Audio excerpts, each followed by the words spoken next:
Good morning.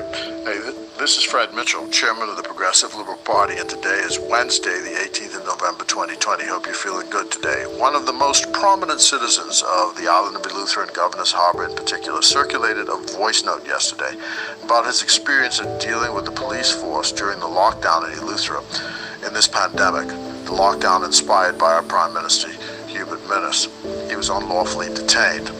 His complaint was the sheer disrespect shown by the officers to him as a citizen of Eluethera. Now, this is one of a number of complaints that have been circulating in weeks since the Eluethera lockdown started. The report was that as many as 70 police officers were brought in from New Providence to that community, and there's been significant friction between the police and the local population. Now, the PLP's warned that a lockdown is not a plan, and that government, by relying on having to put the police in there in large numbers, pits the police against the population. And what you're doing is building up hatred against the police officers by the population and against the F&M government. Now, the matter has been reported to the Commissioner of Police, so we'll see what happens. A couple of weeks ago, a similar incident occurred in Bimini, where officers off-duty tried to beat up a citizen, complaining about noise these two officers were making at a party they were having at 2 o'clock in the morning.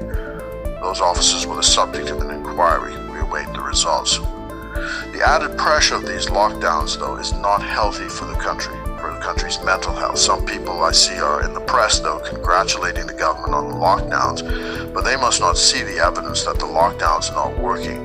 The virus continues to spread, the economy continues to tank, and people are becoming more angry.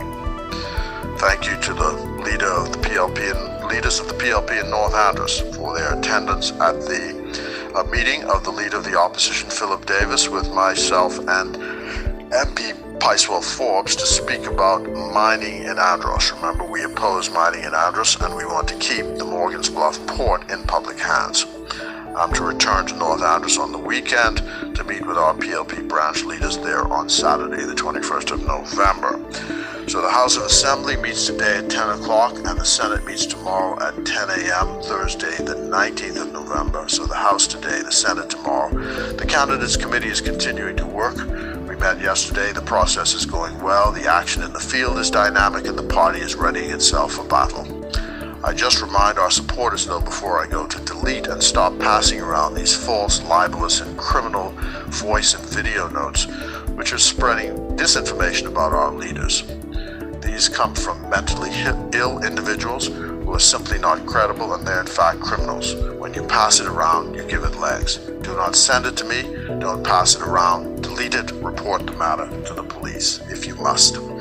As usual, God bless you. God bless the Commonwealth of the Bahamas. And as you enjoy this nor'wester today, wear your mask, wash your hands. Remember, it's PLP all the way.